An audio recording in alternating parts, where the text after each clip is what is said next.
Proceed. Thank you very much, Mr. President, Majority Leader. Before I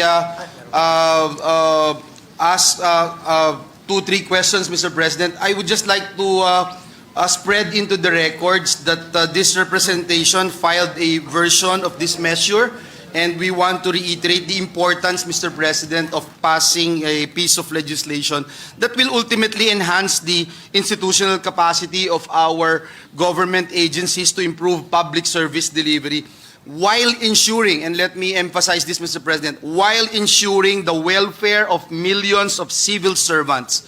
We would like to again put on record, Mr. President, that right sizing is not synonymous with downsizing. As reflected in the substitute bill introduced by the good sponsor, our Senate President, this is an attempt at government organization to streamline roles, functions, mandates, and programs to achieve our social and economic development goals while promoting fiscal responsibility and the efficient use of taxpayer money and guaranteeing, again, let me emphasize, guaranteeing that our government workers are protected every step of the way. And with that, Mr. President, may I be allowed to just ask some questions to the good sponsor if he would allow this representation, Mr. President? We confirm the statement of the gentleman, Your Honor. Indeed, that is the content and intent of the optimization bill that we filed in substitution of the version filed by Senator Joel Villanueva. And by way of difference, it is actually essentially the same, Mr. President. Only that we added some provisions that was the product of our consultative meeting, namely, to add some employees' organizations to various stages of the right-sizing process. Number two, to provide for a sunset clause, since this should not be ongoing for an indeterminate period of time. And number three, we placed a different formula which is inversely proportional to the length of service of the employee of the benefits he or she will be receiving should she be affected or he be affected by this program. We also clarified, Mr. President, Your Honor, the requirements that the government should undertake and comply with before they can effect any optimization on any agency of government. But essentially, the heart and soul of the bill would be essentially the same as what Senator Villanueva filed and what this representation filed before the substitution. Thank you very much, Mr. President. I'd like to make sure and spread into the records because just by listening to the statements given to us by our good sponsor, I am actually seeing most, if not all, of these items and provisions that he is mentioning as part of the bill that this representation filed, which is Senate Bill number 1474 and Senate Bill number 2502. I was about to ask, Mr. President, the difference because considering that what we are deliberating upon right now here in the plenary is Senate Bill number 890, authored by the Senate President. I also remember and would like to state for the record that during the consultative meeting held last January 2 will be used as the basis of the bill that we filed. Senate Bill number 2502 will be used as the basis of the amendment by substitution. So we again would like to spread into the records our sincerest thanks and gratitude to our Senate President for considering the measures, the bills that this representation filed, Mr. President. Thank you. Mr. President, on my second question, Mr. President, may we know how does this bill differ from previous right-sizing efforts, Mr. President? May we know what components of right-sizing or optimization are included in this measure that are not found in the reorganizational reforms of previous administrations, Mr. President?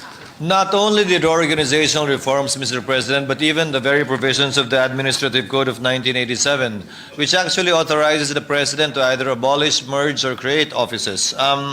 The main distinction, Mr. President, is that none of those laws actually outlined the requirements for being looked for by most of our colleagues. For example, a study No such law previously passed or nor a provision of the Administrative Code required a specific study to be had before any optimization can be done on any agency. Number two, consultation and consultative requirements were also never provided for. Perhaps, Mr. President, these are the top two reasons why right sizing and or optimization was never or not as successful before as it should be, hopefully, under this piece of legislation. Thank you, Mr. President. And I'm glad and appreciate this measure under this committee report on optimizing the executive branch will be created to oversee the implementation of the government optimization program.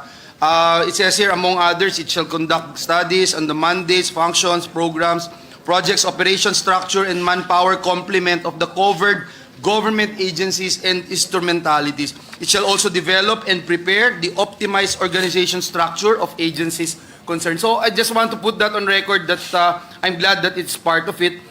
Mr. President, lastly, Mr. President, several government workers are understandably worried. And as chairperson of the Senate Committee on Labor, we have been talking to some of the labor groups, and some of them are worried that this might probably result in thousands of civil servants losing their jobs, etc. At ito rin po yung pinakamahalaga para sa atin, no, bilang representative ng ating mga kababayan, ng mga manggagawa natin, yung pong masiguro na mapoprotektahan natin sila, mapoprotektahan yung kabuhayan ng ating mga kawani ng pamahalaan.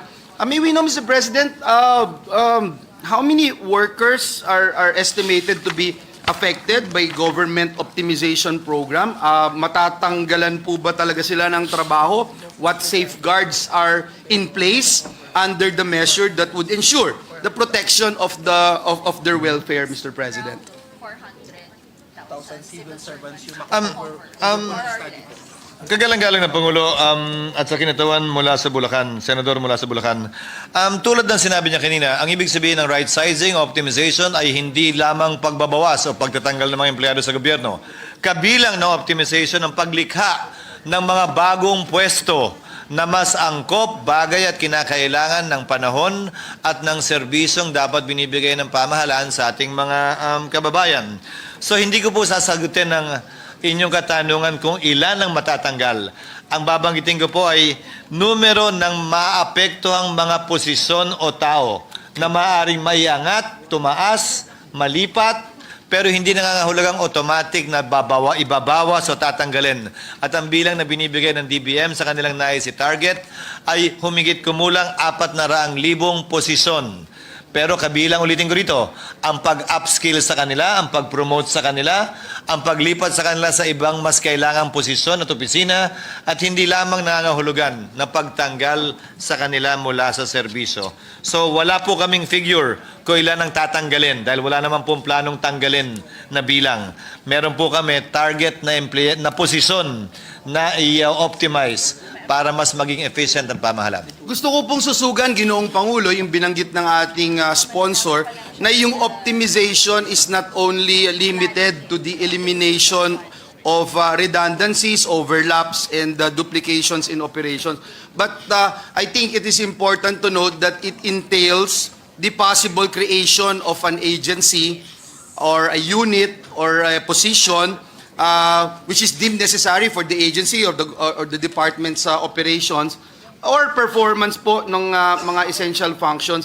Nakita ko po dito sa Section 13 ng panukalang batas, nagpo-provide po ng retirement benefits and separation incentives for personnel who may be affected by the optimization program. Gusto lamang po natin, Mr. President, na siguruhin na kung meron man po na may mag-apply ng retirement o separation from the agencies, meron pong incentives na makukuha at mapoprotektahan ang ating mga manggagawa. Yun po ba ay nakasaad dito po sa panukalang batas na ito. Opo, at yun din ang pinagkaiba nito sa ibang panukalang batas o batas kaugnay ng right sizing dahil wala po ito sa Revised Administrative Code of 1987. At tiniyak po natin na yung mas maikling panahon sa pamahalaan na posibleng mas bata ay makakatanggap ng mas malaking benepisyo kumpara sa mas matagal na may mas malaking benepisyo ng matatanggap mula sa GSIS para mas maging patas, parehas at makatarungan tayo kung sakasakali sa mga empleyadong maapektuhan nitong mga pagbabagong ito sa organisasyon ng pamahalaan. Ginoong Pangulo, may EO number 366 na kung saan po meron pong 974 affected employees noon na-transfer by the Civil Service Commission to a recipient agencies which needed additional personnel. May mga ganito po bang mekanismo rin na maaaring ipatupad ng panukalang ito na kung sakaling hindi na sila pakikinabangan ng isang ahensya or may overlapping na yung function na pwede silang ilipat sa ibang ahensya ng ating pamahalaan? Opo, kabilang po sa pwedeng magawa ay yung tinatawag nating transfer at maliban po dyan, ito rin ang isang unique feature ng panukalang batas, ay meron din po tayong tinatawag na programa para sa upskilling. Para ika nga mabigyan sila ng kinakailangang kaalaman o hindi man talento para magampanan ng ibang tungkulin na maaaring kailangan ng pamahalaan na pwede pa rin nilang punuan bagaman hindi nila kasalukuyang ginagawa.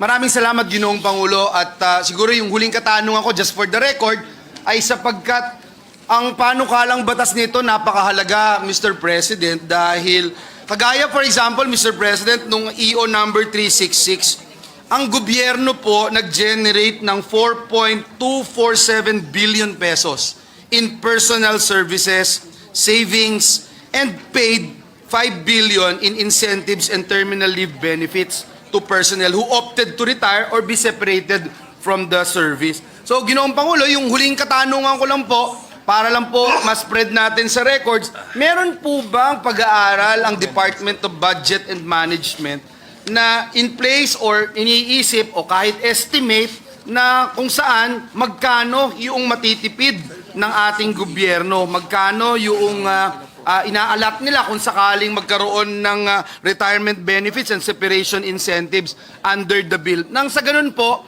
malinaw na maipakita natin sa taong bayan na ito ang way to go. And I believe that, Mr. President, because at the end of the day, yung mga overlapping functions, ating budget deliberations dito sa Senado, ang dami natin nakikita na may mga ahensya na ng pamahalaan. Hindi na ho ako magpapaligoy-ligoy pa. Yung Optical Media Board, ano pa ba gagawin natin sa Optical Media Board? Things like that, no? And I can cite several agencies and bureaus in the government na I think we really need to act upon, Mr. President. Mr. President, Your Honor, given that it's not only, as I stated earlier, abolition or retrenchment or retirement of workers, we have several options. The amount estimated in the cost-benefit analysis of the DBM would be, they just gave ranges, Mr. President. Yes. 3% of the estimated number of affected personnel that they are trying to focus on, it's a 1.28 billion annual savings. If it reaches a high of 7% of the focused positions, it will be 2.69 billion in savings. But if you multiply that, Mr. President, by the long-term benefits of the measure, although the amounts may seem small, it will redound to a larger figure. Thank you very much, Mr. President. Again, almost 4 billion a year. Yes, that is correct. Save ng ating pamahalaan. Kaya po tayo ay naniniwala sa panukalang batas na ito at nakita natin, Ginoong Pangulo, may mga mekanismo para protektahan ang ating mga kababayan, maging ang ating mga manggagawa o kawani ng ating pamahalaan. I'd like to take this opportunity to thank our distinguished sponsor, our Senate President, for taking the cudgels in sponsoring this very important piece of legislation. And let me spread into the records that this representation fully supports this measure. Maraming salamat, Ginoong Pangulo, at pagpalain tayong lahat ng ating Panginoong Diyos. Thank you, Mr. President. Thank you, Mr. President, to our distinguished gentleman from the distinguished gentleman from Bulacan for his inputs. Thank you, Senator Villanueva, Majority Leader.